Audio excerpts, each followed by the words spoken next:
عليه ونعوذ بالله من شرور أنفسنا ومن سيئات أعمالنا من يهده الله فلا مضل له ومن يضلله فلا هادي له ونشهد أن لا إله إلا الله وحده لا شريك له ولا نذير له ولا وزير له ونشهد أن سيدنا ومولانا محمدا عبده ورسوله أما بعد فأعوذ بالله من الشيطان الرجيم بسم الله الرحمن الرحيم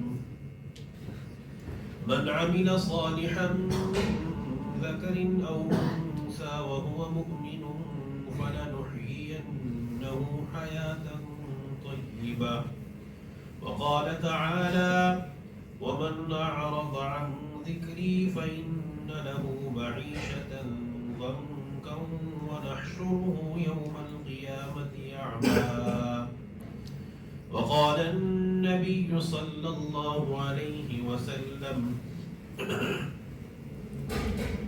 من رأى منكم منكرا فليغيره بيده فإن لم يستطع فبلسانه فإن لم يستطع فبقلبه وذلك أضعف الإيمان أو كما قال عليه الصلاة والسلام اللهم صل على محمد وعلى آل محمد كما صليت على إبراهيم وعلى آل إبراهيم إنك حميد مجيد اللهم بارك على محمد وعلى آل محمد كما باركت على إبراهيم وعلى آل إبراهيم إنك حميد مجيد رضينا بالله ربا وبالإسلام دينا وبمحمد صلى الله عليه وسلم نبيا ورسولا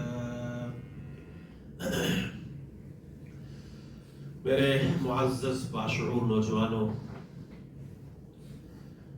سب تعریفیں اللہ وحدہ لا شریک لہ کے لیے خاص ہیں، جس اللہ نے ہم سب کو انسانی شکل عطا کی، ایمان کی عظیم دولت سے نوازا اور امام الانبیاء جناب محمد عربی صلی اللہ علیہ وسلم کی امت میں پیدا فرمایا، اور قرآن کریم جیسی عظیم کتاب کے ذریعے سے اللہ نے ہماری رہبری اور رہنمائی فرمائی۔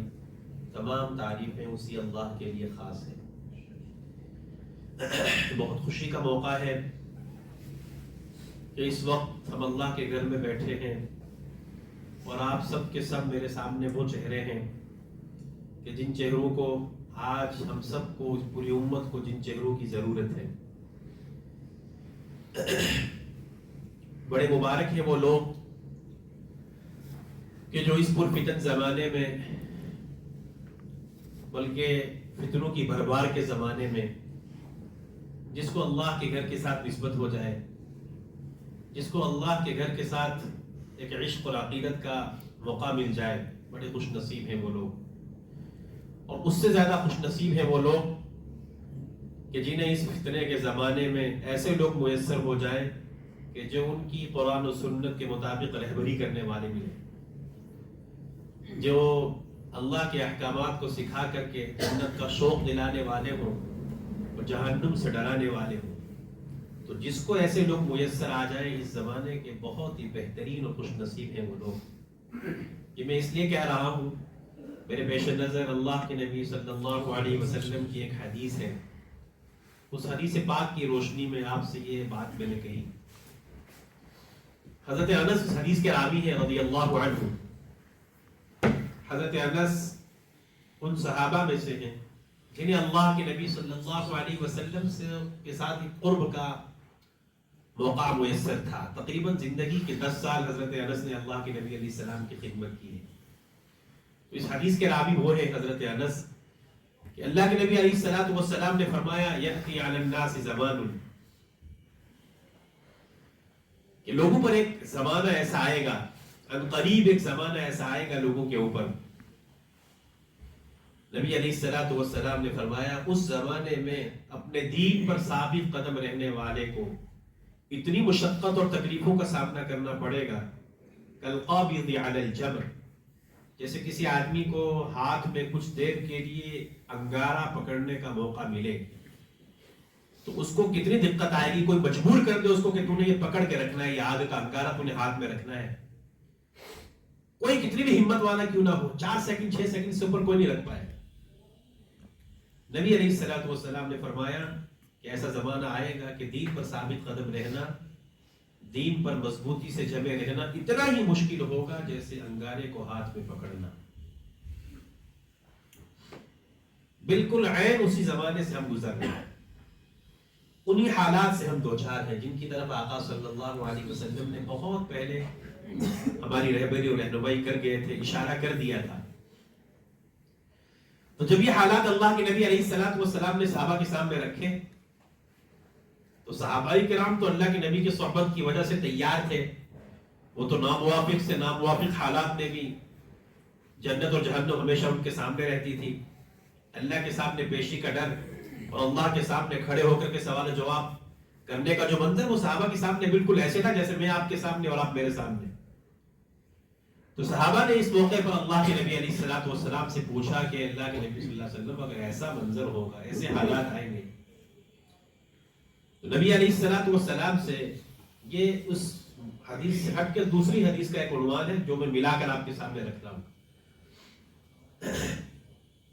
کہ ایسے حالات میں جب اتنے بدتر حالات آئیں گے کہ دین پہ ثابت قدم رہنا اتنا مشکل ہوگا، لیکن جو کہ نبی علیہ السلام نے فرمایا اس وقت جو دین پہ ثابت قدم رہے گا اللہ کی طرف سے اس کو 50 آدمیوں کے بقدر اجر ملے گا.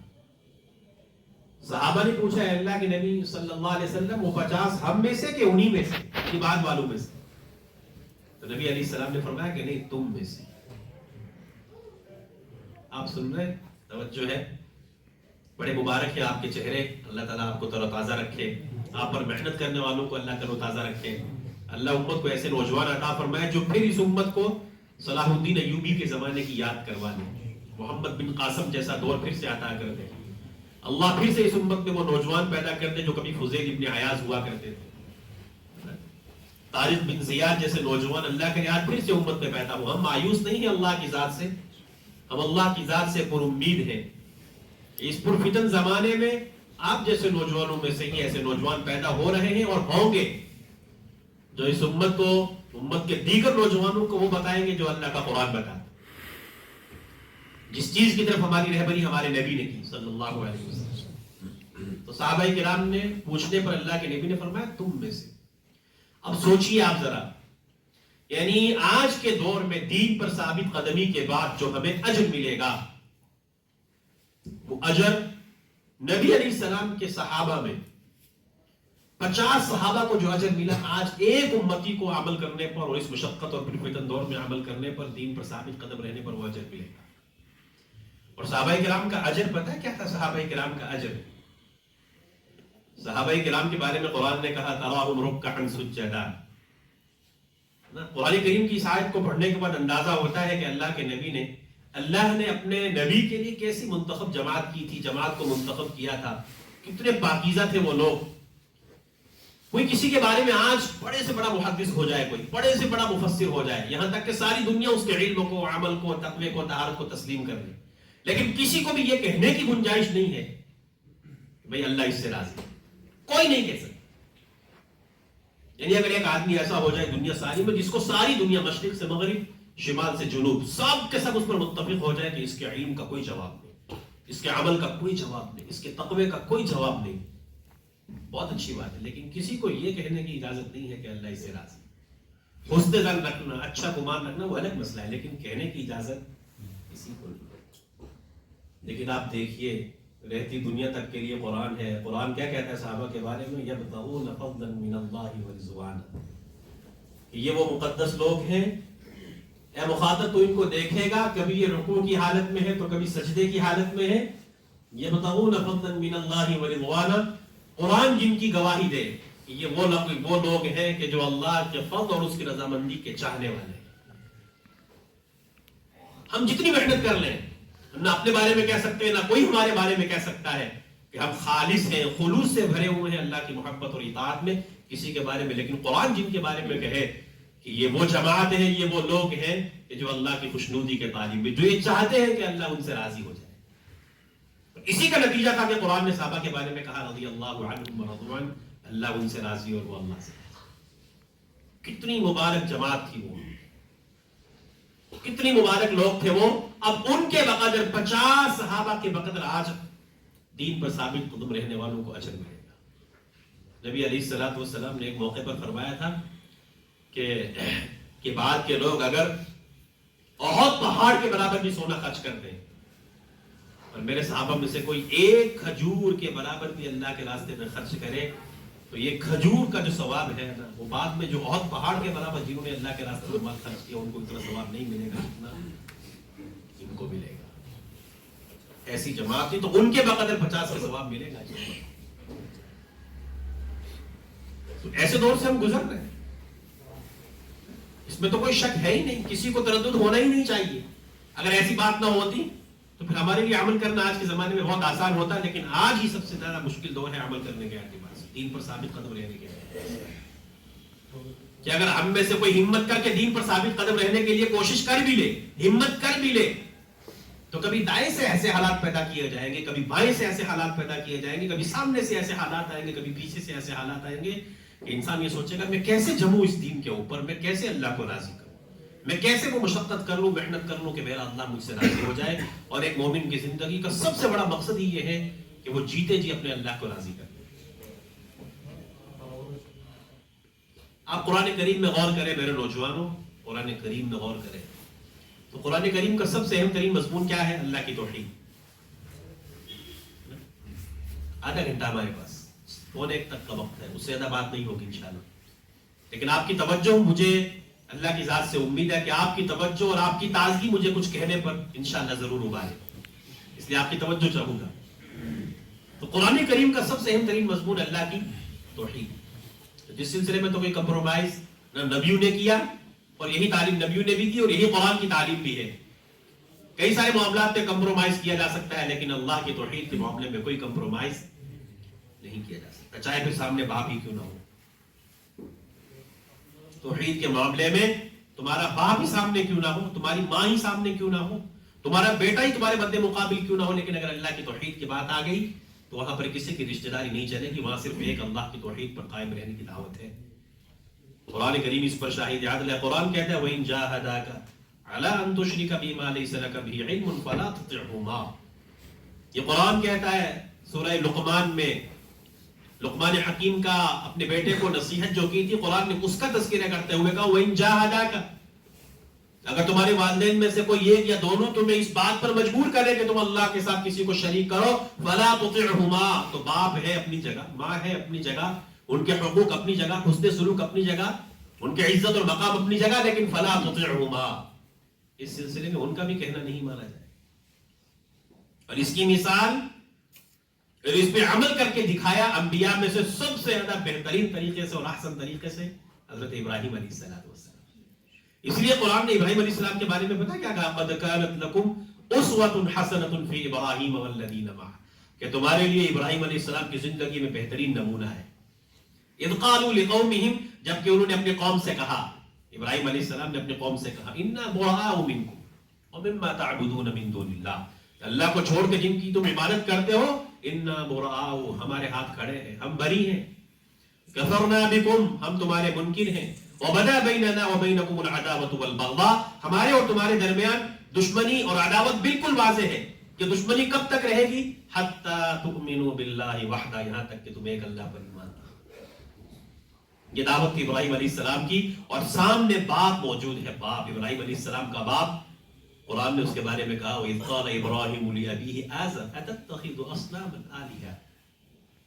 بہت مشکل ہوتا ہے گھریلو مسائل کو حل کرنا، اور دینی معاملات میں جب کہیں گھر میں ہی معاملات بگڑ جائے نا تو انسان کے لیے اور امتحان صبر آزما حالات پیدا ہو جاتے ہیں، کٹھن حالات پیدا ہو جاتے ہیں. اور یہاں تو ابراہیم علیہ السلام کا جو واقعہ پیش آتا ہے وہ باپ کے ساتھ، کہ باپ بت شکر، بت فروش ہی نہیں تھا، بت ساز تھا، بت ساز. ابراہیم علیہ السلام کا باپ اپنے ہاتھوں سے بت بنایا کرتا تھا. لیکن ابراہیم علیہ السلام چونکہ نبی تھے تو نبی ہونے کی حیثیت سے باپ کو سمجھایا کہ یا ابت لا تعبد الشیطان، میرے ابا شیطان کی عبادت مت کرو. ان الشیطان کان للرحمن عصیا، یہ شیطان اللہ کا رحمان کا نافرمان ہے. یہ شیطان تمہیں بت پرستی کی طرف مجبور کر رہا ہے، تم اس کا کہنا مت مانو، میری بات مانو، اس لیے کہ میرے پاس وہ علم ہے جو میرے اللہ نے وحی کے ذریعے مجھ تک بھیجا ہے. میری اتباع کرو گے اہدیک صراطا سویا، میں تمہیں اس راستے پر لے آؤں گا، اس راستے پر چلا دوں گا، صراطا سویا، جو بالکل سیدھا ہے. تو بہرحال بات یہ سمجھانی مقصود تھی کہ قرآن کریم کا سب سے اصل مضمون تو اللہ کی توحید ہے. اسی لیے قرآن کریم کے صفحے صفحے پر بلکہ آیت آیت میں آپ کو اللہ کی وحدانیت ملے گی کہ اس کے بغیر تو اعمال کی کوئی حیثیت ہے ہی نہیں. یعنی اگر عقیدہ توحید میں ذرہ بھر بھی ملاوٹ ہوئی، ذرہ بھر بھی ملاوٹ ہوئی، جسے یوں کہتے ہیں کہ اگر 10 کلو کو 10 لیٹر دودھ ہو، اس میں ایک قطرہ شراب اور پیشاب کا ڈال دیا جائے تو اس کی کیا حیثیت ہے؟ اب یہی بات سمجھے یہاں پر بھی کہ اگر ہم تہجد گزار بھی ہوں، 5 وقتہ نماز جماعت سے پڑھنے کے عادی ہوں، سنن مؤکدہ غیر مؤکدہ سب پڑھنے والے ہوں، اور دیگر چاش اوابین سب کچھ پڑھنے والے ہوں، یہاں تک کہ ہم مان لیجئے دن میں روزے رکھنے والے بھی ہوں، اور ہماری پیشانی اللہ کے سامنے سجدہ کر کر کے اس میں نشان تک پڑ جائے، اور ہمارے پیر اللہ کے سامنے کھڑے ہو کر کے اگر تھک بھی جائیں اور ہم بیت اللہ کا طواف کرتے کرتے عمرے بتا دیں، مقام ابراہیم پر ملتزم پر کھڑے ہو کر رو رو کر کے اللہ سے خوب گر گڑا کر مانگ لے، لیکن اللہ کی قسم اگر عقیدہ توحید میں ملاوٹ ہوئی، اللہ کے ہاں ہمارے کسی عمل کی کوئی حیثیت نہیں. اللہ کو یہ چیز بالکل پسند نہیں. شرک جیسی لعنت ہے نا، بہت سے لوگ کہتے ہیں نا کہ یہ امت محمدیہ شرک نہیں کر سکتی. اس بات کو غلط انداز سے پیش کیا گیا، غلط سمجھایا گیا. یعنی ایک مومن ہونے کے بعد وہ شرک کی لعنت میں گرفتار ہو سکتا ہے. اس کا تذکرہ اللہ کا قرآن ہے، وَمَا يُؤْمِنُ أَكْثَرُهُمْ بِاللَّهِ إِلَّا وَهُمْ مُشْرِكُونَ. ایسے بھی لوگ ہوں گے جو اللہ پر ایمان تو رکھیں گے لیکن ساتھ میں پھر بھی وہ شرک کریں. اور آج ہماری اس قوم میں امت میں اس طرح کا شرک بہت کثرت سے پایا جاتا ہے، بہت عام ہے. لیکن افسوس اس بات کا ہے کہ یہ سب کچھ کرنے کے بعد بھی، یہ سب کچھ ہونے کے بعد بھی بجائے اس بات کو تسلیم کرنے کے اور ماننے کے، اس کی تعویل کر کے اس بات کو ڈائیورٹ کر دیا جاتا ہے، ادھر سے ادھر گھما دیا جاتا ہے. تو خلاصہ یہ ہے کہ اللہ تعالیٰ اس معاملے میں کسی کی ذرہ پر رعایت نہیں کریں گے. اس لیے عقیدہ توحید کے معاملے میں ہمیں وہی روش اپنانی پڑے گی جو روش سیدنا ابراہیم علیہ السلام نے اپنے باپ آزر کے سامنے اپنائی تھی کہ باپ ہے تو ہے، لیکن میں اللہ کے معاملے میں کوئی کمپرومائز نہیں کر سکتا. اور یہی دعوت ہمیں اللہ کے نبی علیہ السلام نے دی. نبی علیہ السلام کے سامنے بھی مکہ والوں نے یہی آفر کی تھی نا، اے نبی ہے محمد صلی اللہ علیہ وسلم، روز روز کے جھگڑے کرنے کی کیا ضرورت ہے؟ ہم آپ کی نہیں مانتے، آپ ہماری نہیں مانتے، کیا ضرورت ہے؟ آئیے ہم کمپرومائز کر لیتے ہیں، بیچ کی راہ نکالتے ہیں. مکہ کے لوگوں نے، مکہ کے سرداروں نے اللہ کے نبی کے سامنے آفر رکھی تھی، بیچ کی راستہ نکال لیتے ہیں، کیونکہ آپ ہمیں میں سے ہیں، آپ ہماری برادری کے، ہم آپ کے لوگ ہیں، تو روز روز کا جھگڑا کرنے کی کیا ضرورت ہے؟ لہذا کمپرومائز یہ کرتے ہیں کہ ایک عرصے تک کی عبادت کریں گے اور ایک عرصے تک آپ ہمارے معبودوں کی عبادت کرنا، یہ بیچ کا راستہ ہے. تو دل ملا کر کے زندگی گزارتے ہیں. قرآن نازل ہو گیا، قل یا ایھا الکافرون لا اعبد ما تعبدون ولا انتم عابدون ما اعبد ولا انا عابد ما عبدتم. سورہ کافرون کا شان نزول پڑھیے گا، یہی آپ کو ملے گا کہ ڈنکے کی چوٹ پر اعلان کر دیا گیا کہ اب قیامت تک اگر دین چلے گا تو دین محمد چلے گا، لا الہ الا اللہ کا قاعدہ اور ضابطہ چلے گا، یہاں پر کوئی کمپرومائز والی سہولت نہیں چلے گی. اور آج اس امت کا بیڑا اسی لیے غرق ہوتے جا رہا ہے کہ یہ امت کبھی برادری کے چکر میں، کبھی قوم کے چکر میں، کبھی دوستوں کے چکر میں، کبھی ماحول و معاشرے کے چکر میں اللہ تعالیٰ کے مقابلے میں آ کر کے اللہ کو چیلنج کرنے پر اتری ہوئی ہے. چاہے پھر عقیدہ توحید کا معاملہ ہو یا پھر ہمارے اعمال کا مسئلہ ہو، سب جگہ ہم نے کمپرومائز کرنا شروع کر دیا ہوا، جس کی وجہ سے ہم اللہ کے ہاں دن بدن ہماری حیثیت، رسوائی اور ذلت کی طرف ہم چلے جا رہے ہیں. تو خلاصہ یہ ہوا کہ قرآن کریم کا پہلا مضمون اللہ کی توحید ہے کہ وہ شاعر نے کہا نا، توحید تو یہ ہے کہ خدا حشر میں کہہ دے یہ بندہ دو عالم سے خفا میرے لیے، یہ بندہ دو عالم سے خفا میرے. جب تو اب تو عقیدہ توحید پر آئیں گے نا تو پھر آپ کو جگہ جگہ پر کبھی تانے سننے پڑیں گے، کبھی گھر والوں کی بولیاں سننی پڑیں گی، کبھی دوستوں کے فقرے سننے پڑیں گے، کبھی اپنوں سے کبھی غیروں سے. لیکن آپ ہمیشہ ایک جملہ میرا یاد رکھیے گا، صحیح صحیح ہے اگرچہ اس پر چلنے والا کوئی نہ ہو، غلط غلط ہے چاہے اس پر چلنے والے ہزاروں ہوں. یہ حصول ہمیشہ یاد رکھیے گا. اور یہ بھی ہمیشہ یاد رکھیے گا، ہمیشہ اس بات کو یاد رکھیے گا کہ شریعت و سنت والے اللہ کی محبت اور اطاعت والے ہر زمانے میں کم تھے، کم ہیں اور کم ہی رہیں گے. اور جو اکثریت میں ہوتے، اکثریت پر ہونا کسی چیز کی دلیل نہیں ہے کہ جو اکثریت میں ہے وہ صحیح ہے، نہیں. اگر یہ ضابطہ ہوتا تو پھر کئی انبیاء ایسے گزرے ہیں کہ جن کے ماننے والے تو انگلیوں پر گنے جا سکتے تھے. تو اس سے پتہ کیا چلا کہ نبی کو جو مشن دیا گیا، نبی نے آ کر کے اس میں محنت کی ہے، ماننے والوں نے مانا تو سرخرو ہو گئے، نہیں مانا تو وہ ناکام ہو گئے. لیکن پتہ یہ چلا کہ اللہ کے اقلیت اور اکثریت کا کوئی معیار. اسی لیے ہمیں اعمال کے بارے میں قرآن نے کیا کہا ہے؟ اعمال کے بارے میں الذی خلق الموت والحیات لیبلوکم ایکم احسن عملا. اللہ اکبر. کہ وہ ذات کے جس نے موت اور حیات کو پیدا کیا، لیبلوکم تاکہ وہ تمہیں آزمائے، ایکم احسن عملا کہ تم میں سے عمل احسن کس کا ہے. قرآن نے اکثر نہیں کہا، قرآن نے یہ نہیں کہا کہ اللہ یہ دیکھنا چاہتا ہے کہ تم میں سے عمل زیادہ کس کے ہے، یہ نہیں کہا قرآن نے. تم میں سے عمل اچھا کس کا ہے. اکثر زیادہ کو بولتے ہیں اور احسن اچھے کو بولتے ہیں کہ عمل تھوڑا ہو لیکن وہ اس ضابطے کے مطابق ہو جو اللہ چاہتا ہے، اس ضابطے کے مطابق ہو جو نبی علیہ الصلوۃ والسلام چاہتے ہیں. جس کو میں اور آسان کر کے آپ اس طرح بھی سمجھا سکتا ہوں کہ آپ کسی کو مغرب کے بعد نفل پڑھنے کی عادت ہے، وہ 6 رکعت نفل پڑھتا ہے لیکن وہ جلدی پڑھتا ہے، سنن اور آداب کی رعایت کیے بغیر پڑھتا ہے. اور اس کے مقابلے میں ایک آدمی 2 ہی رکعت نفل پڑھتا ہے لیکن پورے سکون اور وقار کے ساتھ اللہ کو سامنے رکھتے ہوئے کہ میں اللہ کے سامنے کھڑا ہوں، میرا اللہ مجھے دیکھ رہا ہے، میں اپنے اللہ کے سامنے کھڑے ہو کر کے سجدہ ریز ہونا جا رہا ہوں. یہ 2 رکعت اس طرح کے خیال کے ساتھ پڑھنا وہ 6 رکعت کے مقابلے میں اللہ کو زیادہ پسند ہے کہ یہ احسن ہے اور وہ اکثر ہے. اور اللہ کے احسن چیز زیادہ پسندیدہ ہے اکثر کے مقابلے میں.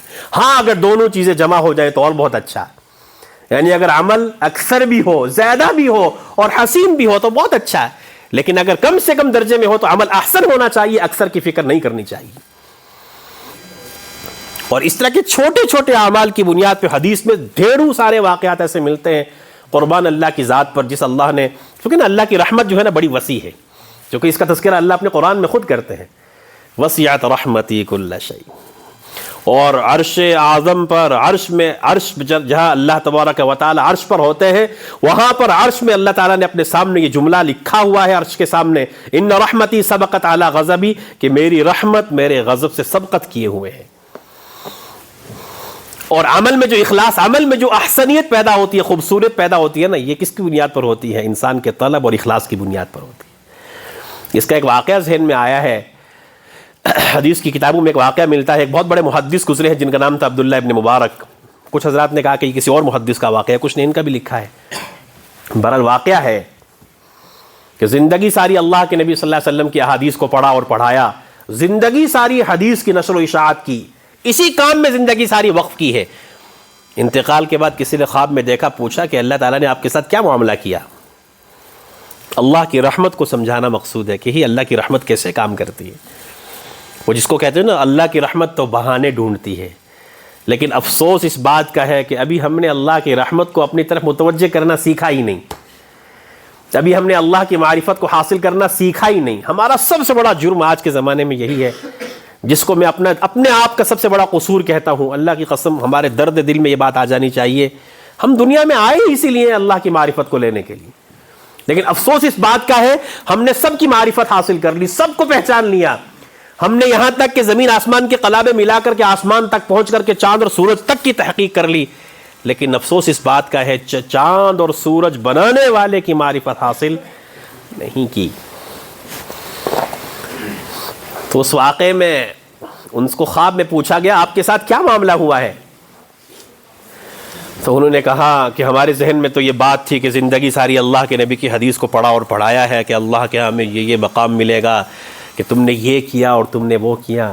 ایسا تو یہاں ہمارے ساتھ کچھ بھی نہیں ہوا، کچھ بھی نہیں ہوا. کہا کہ پھر کیا ماجرا ہوا آپ کے ساتھ؟ کہ مغفرت تو ہو گئی لیکن میرے اللہ نے میری عمل ایک ایسے عمل کی وجہ سے میری مغفرت کی ہے جس پر میرا ذہن بھی کبھی نہیں گیا. اس کی وجہ کیا ہے میں آپ کو بتاتا ہوں. یہ بھی نبی علیہ السلام کی حدیث کا ایک مضمون ہے جس کو میں آپ کو بتا دینا مناسب سمجھتا ہوں اس موقع کی مناسبت سے. نبی علیہ السلام نے ایک موقع پر ایک صحابی کو نصیحت کرتے ہوئے فرمایا تھا کہ کسی بھی نیکی کے کام کو ہلکا مت سمجھنا. جابر ابن سلیم ایک صحابی تھے، ان کو اللہ کے نبی علیہ السلام نے 5 نصیحتیں کی تھی. ان میں سے دوسرے نمبر کی یہ نصیحت تھی لا تحقرن من المعروف شیئا، کسی بھی نیکی کے کام کو ہلکا مت سمجھنا، کسی بھی نیکی کے کام کو معمولی مت سمجھنا. یہ اسی کا نتیجہ تھا کہ یہ محدث یہ فرماتے ہیں کہ میرے ساتھ اللہ نے یہ معاملہ کیا کہ ایک مرتبہ میں حدیث لکھ رہا تھا تو میں نے اپنے قلم کو اپنی دوات کے اندر، اس زمانے میں تو قلم دوات ہی ہوتے تھے، کہ اس کے اندر ڈالا سیاہی لگانے کے لیے، تو میں نے جو ہی قلم باہر نکالا ہے تو اس قلم کی نوک پر آ کر ایک مکھی بیٹھتی ہے، جو ہی مکھی بیٹھتی ہے تو میرے دل میں یہ بات آئی شاید یہ پیاسی ہے، تو میں نے چند ساعات کے لیے، چند سیکنڈ کے لیے اس قلم کو حرکت نہیں دی، اپنی جگہ رکھا، چند سیکنڈ کے بعد وہ مکھی اڑ کے چلی گئی۔ میرے اللہ نے مجھ سے یوں کہا کہ اے عبداللہ کہ تو نے میری ایک مخلوق پر رحم کیا، آج میں تجھ پر رحم کرتا ہوں۔ اسے اللہ کی رحمت کہتے ہیں۔ کتنا بظاہر معمولی سا عمل ہے کہ اگر اللہ چاہے تو اس عمل کو بہانہ بنا کر کے بخشش کر دے، اور اگر اللہ چاہے تو ساری زندگی کے اعمال کسی بندے کے منہ پر مار دے، اس کو اس کا اختیار ہے، اللہ کو اس کا اختیار ہے۔ ہمیں کسی کو بھی اپنے عمل پر کبھی نازا نہیں ہونا چاہیے۔ اگر ہماری زندگی کا ایک ایک سانس بھی اللہ کی اطاعت میں گزر جائے، اللہ سے حسن ظن رکھنا الگ چیز ہے، لیکن کبھی دل میں یہ خیال نہیں آنا چاہیے کہ میرے اعمال تو انبار ہے، میں اللہ کے سامنے لے کر کے پیش ہو جاؤں گا، میرے پاس تو اتنی نمازیں، تہجد، روزے، بہت کچھ ہے۔ وہ چاہے نا، وہ اللہ ہے، چاہے تو منہ پر مار دے کہ تمہارے عمل کی میرے نزدیک کوئی حیثیت نہیں۔ الترغیب والترہیب میں یہ بھی حدیث کی ایک کتاب ہے، ابو ذر غفاری رضی اللہ تعالیٰ عنہ سے ایک حدیث نقل کی گئی ہے جس کے راوی وہ ہے کہ اللہ تعالیٰ کے نبی علیہ الصلوۃ والسلام نے ایک موقع پر صحابہ کرام کے سامنے فرمایا کہ اللہ کی رحمت کو سمجھتے ہو کہ اللہ کی رحمت کیا چیز ہے؟ اللہ کی رحمت کو سمجھاتے ہوئے ایک مرتبہ نبی علیہ السلام نے فرمایا کل قیامت میں اللہ کے سامنے دو ایسے لوگ پیش کیے جائیں گے کہ ان کے پاس کوئی نیکی نہیں ہوگی، ان کے پاس کوئی عمل نہیں ہوگا۔ اللہ تعالیٰ ان دو بندوں سے مخاطب ہو کر کے یوں کہیں گے چلو تم دونوں چلے جاؤ، فرشتوں سے کہیں گے ان کو لے کر جاؤ، وہ جہنم میں ڈال دو۔ وہ دونوں دوڑنا شروع کر دیں گے، اور ایک پیچھے مڑ کے دیکھے گا اور ایک سیدھا دوڑتا ہوا جائے گا۔ اللہ تعالیٰ دونوں کو واپس بلائیں گے کہ اس سے پوچھا جائے گا کہ جو دوڑ کر کے پیچھے مڑ کر کے دیکھتا تھا کہ تو پیچھے مڑ کر کے کیوں دیکھتا ہے؟ تو وہ یوں کہے گا اللہ کے سامنے، اللہ اس امید پر کہ ہو سکتا ہے آپ کو کچھ رحم آ جائے، اور دوسرے کو کہا کہ تو دوڑتا ہی کیوں جا رہا تھا؟ کہا کہ دنیا میں تو تیری کوئی بات نہیں مانی ہے، آج یہ بات مان لوں، کم سے کم اس آخری درجے میں تو تیری بات مان لوں، اللہ کی رحمت غالب آئے گی۔ ان دونوں کو کہا جائے گا کہ ان دونوں کو جنت میں داخل کر دو۔ اسے اللہ کی رحمت کہتے ہیں، ہے نا۔ اسی اللہ کی رحمت کو متوجہ کرنے کے لیے ہماری زندگی جو اس چند روزہ زندگی ہے، اتنی مختصر سی زندگی ہے نا، اتنی مختصر سی زندگی، اس سے بھی کم کی زندگی ہے، اس زندگی کو ہم نے اپنا معیار سیٹ کرنا ہے کہ ہم کیا کر رہے ہیں، کس طرح اس زندگی کو گزار رہے ہیں، ہے نا۔ اگر ہم میں سے ہر ایک اپنی زندگیوں کا محاسبہ کرے تو بہت آسانی سے ہم اس بات کو طے کر سکتے ہیں کہ ہماری زندگیوں کا مقصد کیا تھا اور ہم کر کیا رہے ہیں، ہے نا، ہم کر کیا رہے ہیں۔ اور اگر ہم میں سے جس کی زندگی گناہوں والی ہے، جس کی زندگی اللہ کی نافرمانی والی ہے، جس کی زندگی خواہشات والی ہے نا، تو وہ اس بات کو سوچنے پر مجبور ہو جائے، آج سے اپنی زندگیوں کے لیے فیصلہ کریں کہ ہمیں اللہ کے سامنے کھڑا ہونا ہے، کسی اور کے سامنے نہیں، ہے نا۔ ایک بات کا فیصلہ کر کے اٹھیں آج سب ہم کہ ہمیں اللہ کے سامنے کھڑا ہونا ہے۔ اگر کسی اور کے سامنے کھڑا ہونا ہوتا تو شاید ہم اپنی زبان کی تیزی سے، کسی کی سفارش سے کچھ نہ کچھ کر کے کام چلا لیتے، لیکن مجھے کھڑا ہونا ہے میرے اللہ کے سامنے کہ جس اللہ کے سامنے کھڑے ہونے کے بعد میرے قدم بھی ہٹنے نہیں پائیں گے اللہ کے سامنے، میں حرکت بھی نہیں کر سکوں گا، اس اللہ کے سامنے مجھے کھڑا ہونا ہے۔ اور جو اس جس کے یہاں سے آواز لگے گی لمن الملک اليوم، آج کس کی بادشاہت ہے؟ للہ الواحد القہار، اس ایک اللہ کی جس کی صفت قہار ہونا ہے، اس اللہ کی بادشاہت ہے، اس اللہ کے سامنے کھڑے ہو کر کے ہمیں جواب دینا ہے۔ اور یاد رکھیے نبی علیہ الصلوۃ والسلام نے اپنی امت کے لیے جتنا کچھ بیان کر کے ہمارے سامنے ہمارے نبی کر گئے ہیں، اور جو آخرت کے حال احوال اور جو قرآن نے آخرت کے حال احوال بیان کیے ہیں، اس کو پڑھنے کے بعد اگر ایک مومن ہو اور اس کا ضمیر زندہ ہو اور پھر وہ آخرت کی تیاری نہ کرے، اپنی قبر کو سامنے رکھے، تو اس کو اس بات کا احساس ہو جانا چاہیے کہیں میرا دل مرا ہوا تو نہیں ہے۔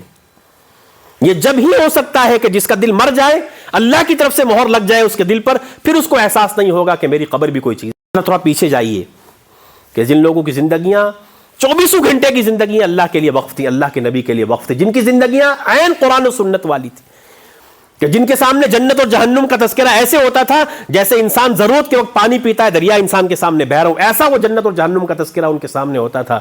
اور ان کے اعمال بھی اس لائق تھے کہ وہ اللہ کے سامنے کھڑے ہو تو اللہ ان کو سرخرو کر دے، لیکن اس کے باوجود آپ تصور کیجئے حدیث میں ایسے ڈھیروں واقعات ملتے ہیں کہ ان میں سے ایک بھی آپ کو ایسا نہیں ملے گا جو اپنی آخرت کے اعتبار سے مطمئن ہو، ایک بھی آپ کو ایسا نہیں ملے گا جو مطمئن ہو۔ نبی علیہ الصلوۃ والسلام نے ایک مرتبہ جنت کی اہمیت کو بیان کرتے ہوئے صحابہ کرام کے سامنے فرمایا تھا، من خاف ادلج ومن ادلج بلغ المنزل الا ان سلعۃ اللہ غالیہ الا ان سلعۃ اللہ الجنہ۔ اللہ اکبر۔ نبی علیہ الصلوۃ والسلام نے فرمایا کہ یاد رکھنا کہ جو ڈرتا ہے وہ رات کو سفر شروع کر دیتا ہے، اور جو رات کو سفر شروع کرتا ہے وہ صبح سویرے اپنے مقام پر پہنچ جاتا ہے۔ الا ان سلعۃ اللہ غالیہ، یاد رکھنا اللہ کا سامان جو ہے وہ بہت مہنگا ہے، اللہ کا سامان بہت قیمتی ہے۔ پھر اللہ کے نبی نے اس کی وضاحت کرتے ہوئے فرمایا الا ان سلعۃ اللہ الجنہ، یاد رکھنا وہ اللہ کا سامان جنت ہے۔ اس کے پیچھے کا پس منظر آپ کو سناتا ہوں۔ اس حدیث سے پیچھے کا پس منظر کیا ہے کہ زمانے جاہلیت میں، اس زمانے میں عرب میں جب حالات بد سے بدتر ہوتے تھے تو جب لوگ سفر کیا کرتے تھے ڈاکو ان کو لوٹ لیا کرتے تھے، اور اکثر یہ حملے، اس طرح کی لوٹ کھاٹ جو ہے نا وہ صبح سویرے کے وقت ہوتی تھی، اور لوگ بھی صبح سویرے ہی سفر شروع کیا کرتے تھے۔ تو ڈاکوؤں کے حملے سے بچنے کے لیے اس زمانے میں لوگ کیا کیا کرتے تھے، رات پڑتے کے ساتھ ہی اپنے گھوڑے اور اونٹ جو بھی زمانے میں ہوتا تھا اس کو لے کر کے سفر شروع کر دیتے تھے۔ تو جہاں ان کو پہنچنا ہوتا تھا وہ رات سے سفر شروع کر کے رکھتے تھے، تو جب صبح ہونے کا وقت ہوتا وہ اپنے مقام پر پہنچنے والے ہوتے تھے، تو راستے میں جو ڈاکو ہوتے تھے ان کے خوف سے، حملے سے وہ بچ جاتے تھے۔ یہ مثال دے کر کے نبی علیہ السلام نے فرمایا الا ان سلعۃ اللہ غالیہ، یاد رکھنا اللہ کا جو سامان ہے وہ بہت قیمتی ہے، بہت قیمتی ہے، اور وہ اللہ کا سامان جنت ہے۔ جس طرح انہوں نے رات بھر سفر کر کے مشقت اٹھائی ہے، انہوں نے کوئی اس کی پرواہ نہیں کی کہ ہماری نیند کا کیا ہوگا، ہمارے کھانے پینے کا کیا ہوگا، ان کی نظر ایک ہی منزل پر تھی کہ ہم اپنی منزل پر کسی طرح پہنچ جائیں۔ تو اللہ کے نبی نے یہ بیان کر کے یہی ہمیں پیغام دیا ہے اس حدیث پاک کے اندر، یاد رکھنا اے ایمان والو، میرے امتیو، تمہاری اصل منزل وہ جنت ہے جو بہت مہنگی اور قیمتی ہے، جس کو ہم بہت آسانی سے حاصل کرنا چاہتے ہیں، اتنی آسانی سے وہ حاصل ہونے والی نہیں ہے۔ اس کے لیے محنت تو کرنی پڑے گی، اس کے لیے مشقت تو کرنی پڑے گی، اس کے لیے خواہشات کو تو دبانا پڑے گا، اس کے لیے تو نبی علیہ السلام کی شریعت کو فالو کرنا پڑے گا، اس کے لیے تو وہ راستہ اختیار کرنا پڑے گا جو نبی اور نبی کے صحابہ نے کیا، اور صحابہ نے عملی طور سے کر کے دکھایا، وہ راستے پہ چلنا پڑے گا، وگرنہ اس کے علاوہ اس طرح کر لینے سے، زندگیاں گزار لینے سے، دن گزار لینے سے، خواہشات کو پورا کر لینے سے، منمانیاں کر لینے سے، جیسی میسی زندگی گزار لینے سے وہ چیز حاصل ہونے والی نہیں ہے۔ اللہ کے سامان یعنی جنت بہت قیمتی چیز ہے۔ ہمارا مطمع نظر، ہماری سوچ ایک ہی چیز پر ہمارا فوکس ہونا چاہیے کہ جب میں مروں تو اس حال میں مروں کہ میرا اللہ مجھ سے راضی ہو، میرا اللہ مجھ سے راضی ہو، ہے نا۔ نبی علیہ الصلوۃ والسلام سے بڑھ کر کے اللہ کی رحمت کا امیدوار کون ہو سکتا ہے؟ ہو سکتا ہے کوئی؟ سب سے زیادہ اللہ کی رحمت کا مستحق کون ہے اس دنیا کے اندر؟ بتائیے۔ اللہ کے نبی صلی اللہ علیہ وسلم۔ لیکن آخرت کے اعتبار سے نبی علیہ الصلوۃ والسلام کا بھی حال یہی تھا کہ اللہ کے نبی علیہ الصلوۃ والسلام بھی باوجود ہے کہ اللہ کے نبی کو تو یقین تھا ہی، قیامت تک کے آنے والے ہر ایک امتی کو بھی اس بات کا یقین ہے کہ جنت کا دروازہ کھلے گا تو سب سے پہلے نبی علیہ السلام کے لیے، ہمارا ایمان اور عقیدہ ہے۔ لیکن آپ کو ایک حدیث سناتا ہوں، امام ترمذی نے اس روایت کو نقل کیا ہے، سننے کے بعد احساس ہوتا ہے کہ آخرت کیسی چیز ہے، کہ جس کا ڈر اللہ کے نبی کو بھی تھا۔ اور آج ہمیں ہر چیز سے ڈر لگتا ہے، نہ اپنی قبر سے ڈر لگتا ہے، نہ اللہ کے سامنے کھڑے ہونے سے ڈر لگتا ہے۔ ہمارے ایک سے ڈرتے ہیں، اللہ کی قسم، کتے بلی سے ڈر جاتے ہیں، چوہے تک سے ڈر جاتے ہیں، لیکن کبھی یہ تصور نہیں آتا کہ قبر کی تنہائی میں میرا کیا بنے گا، قبر میں میرا کون ساتھ دے گا، اور آخرت میں اللہ کے سامنے میرے لیے کون کام آئے گا۔ کبھی سوچتے ہیں اس باتوں کو؟ ہم اگر سوچتے ہوتے تو پھر زندگی ایسی نہیں ہوتی جیسی ہیں۔ امام ترمذی نے اس روایت کو جو نقل کیا ہے، فضل ابن عباس اس حدیث کے راوی ہیں رضی اللہ تعالیٰ عنہ، فرماتے ہیں کہ ایک مرتبہ اللہ کے نبی صلی اللہ علیہ وسلم، یہ مرض الوفات کے زمانے کی بات ہے، جس زمانے میں اللہ کے نبی علیہ الصلوۃ والسلام بیمار تھے، اور اسی بیماری کے ایام میں اللہ کے نبی دنیا سے رخصت ہوئے تھے۔ نبی علیہ الصلوۃ والسلام مسجد میں تشریف لائے ہیں، فضل ابن عباس کے کندھے پر سہارا لیتے ہوئے۔ نبی علیہ الصلوۃ والسلام نے لوگوں کو نماز پڑھائی، نماز پڑھانے کے بعد فضل ابن عباس سے کہا کہ جتنے بھی لوگ باہر ہیں ان سب کو مسجد میں جمع کر لو۔ فضل ابن عباس کہتے ہیں میں نے لوگوں کو جمع کیا، نبی علیہ الصلاۃ والسلام نے ان کے سامنے سب لوگوں کو جمع کرنے کے بعد اللہ کے نبی صلی اللہ علیہ وسلم نے لوگوں کے سامنے خطبہ دیا. جس خطبے کا ایک عنوان، جس خطبے کی ایک شق آپ کے سامنے رکھنی مقصود ہے وہ یہ، نبی علیہ السلام نے فرمایا کہ تم میں سے جتنے بھی لوگ یہاں موجود ہیں، اگر تم میں سے کسی کے ساتھ میں نے زیادتی کی ہو وہ آج کھڑا ہو کر کے مجھ سے بدلہ لے لے. آپ سن رہے ہیں؟ اگر میں نے کسی کے ساتھ زیادتی کی ہو تو وہ آج کھڑا ہو کر کے مجھ سے بدلہ لے. اگر کسی کا میرے اوپر مالی حق ہے تو وہ مجھ سے مطالبہ کر لے. میں نے کسی کی بے عزتی کی ہو، اگر کسی موقع کے اوپر کسی کی عزت پہ حملہ کیا ہو تو آج مجھ سے وہ بدلہ لے لے. ایسا ہو سکتا ہے؟ صحابہ کھڑے ہو سکتے تھے؟ یا ایسا ہوا بھی ہوگا کبھی؟ کیا کبھی اگر اللہ کے نبی نے کسی صحابی کو کسی بات پر ڈانٹا بھی ہوگا تو کیا ممکن تھا کہ کوئی صحابی کھڑا ہوتا؟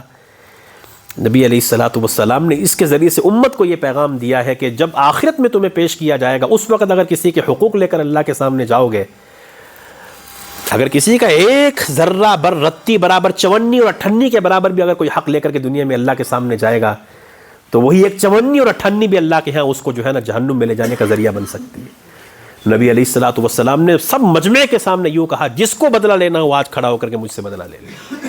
اور فضل ابن عباس فرماتے ہیں پھر اللہ کے نبی علیہ السلام نے نماز پڑھائی.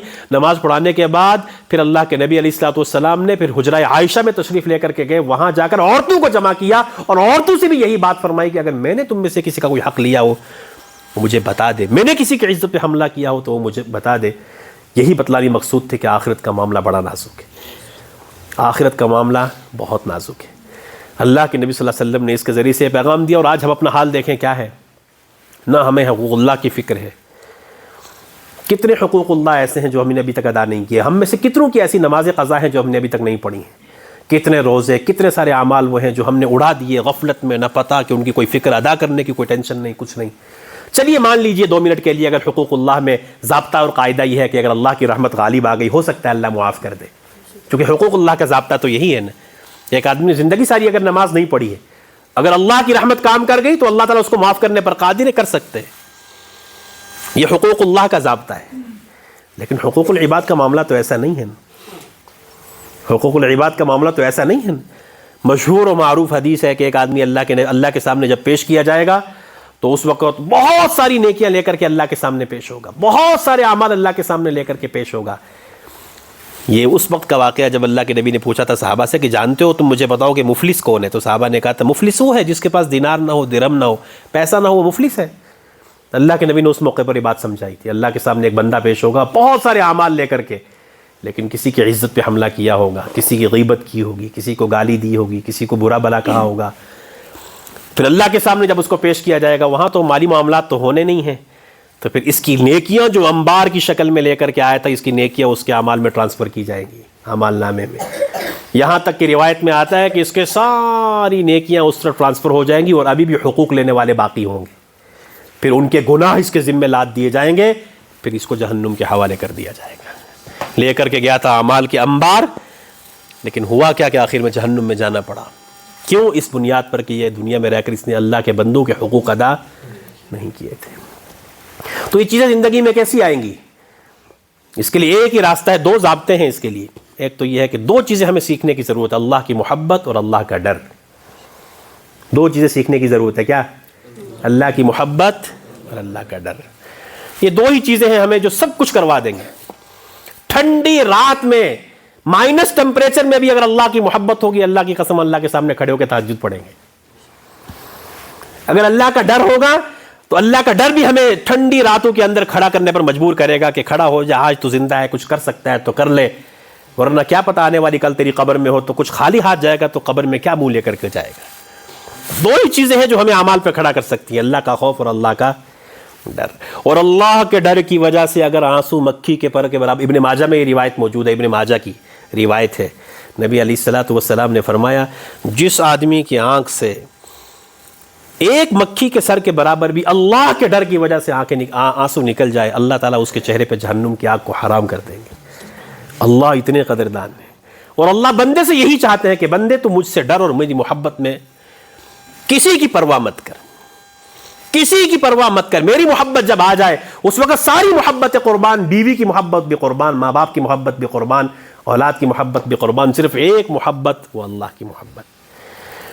اور اس کو سیکھنا پڑتا ہے. اللہ کی محبت کو حاصل کرنے کے لیے کچھ مشقت کرنی پڑتی ہے. اور جب اللہ کی محبت دل میں آتی ہے نا تو پھر آپ جلوت میں ہو یا خلوت میں،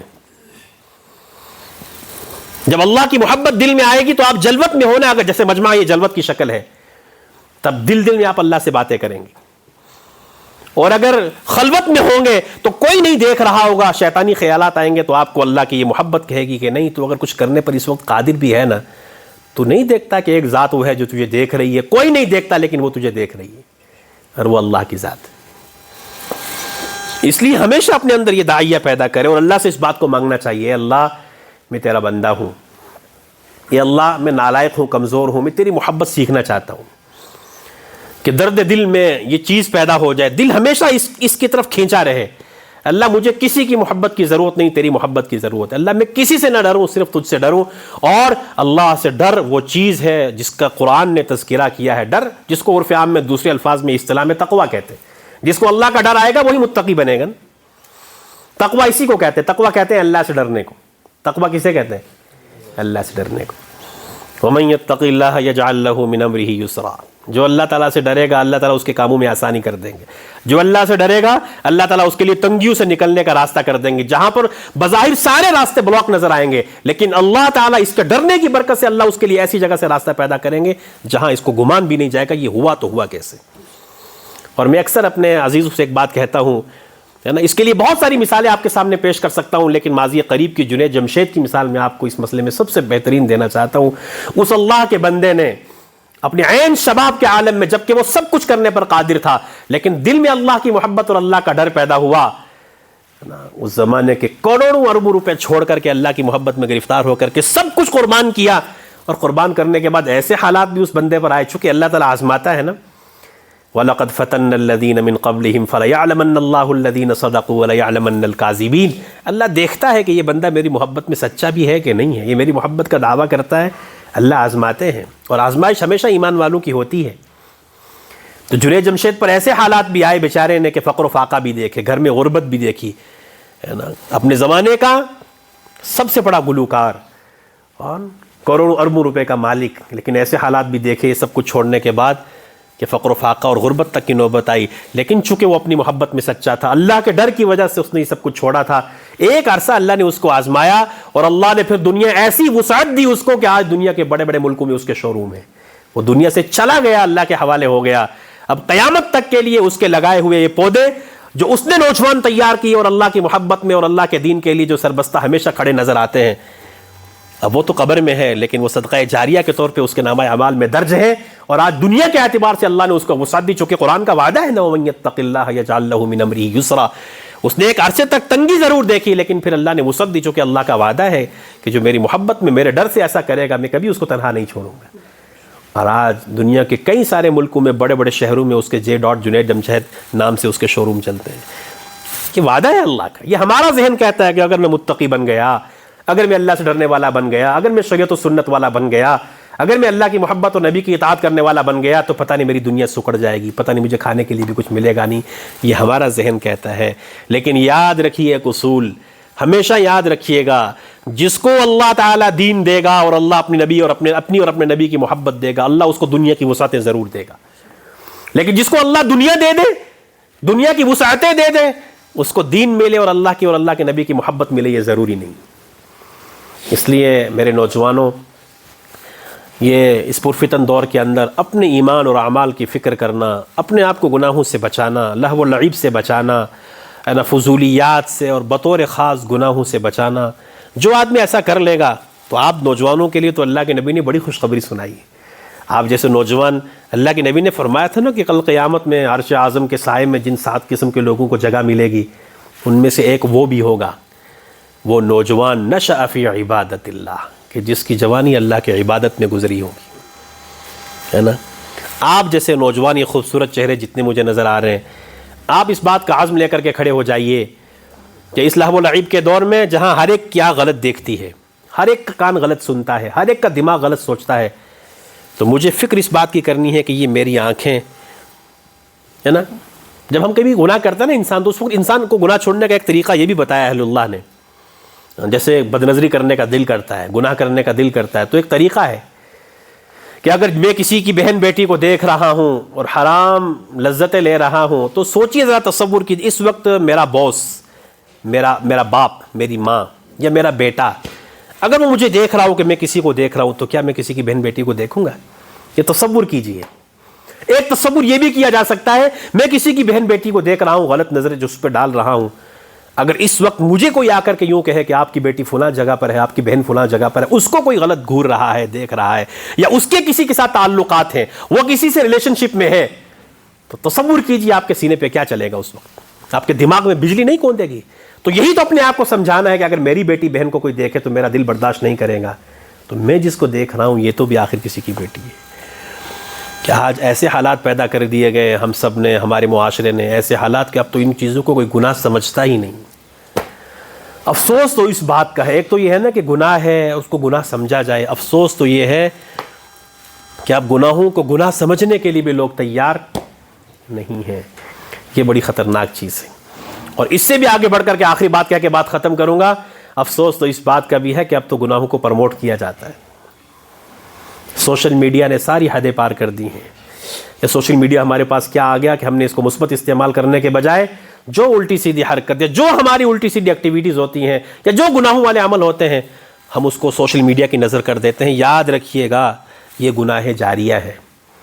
اگر آپ نے اپنے سوشل میڈیا اکاؤنٹ سے کوئی ایسی چیز شیئر کی جو غلط تھی، ناجائز تھی اور حرام تھی، ہم تو مر کر کے دنیا سے چلے جائیں گے، جب تک وہ سرکولیٹ ہوتی رہے گی یاد رکھیں ہمارے نامہ اعمال میں اس کا گناہ برابر میٹر چلتا رہے گا، برابر چلتا رہے گا۔ بہت بہت خطرناک چیز ہے یہ۔ کہیں ایسا نہ ہو کہ ہم تو مر کر کے چلے جائیں۔ اسی لیے کہنے والے نے کہا نا کہ بد نصیب ہے وہ آدمی جو خود تو مر جائے لیکن اس کا گناہ نہ مرے۔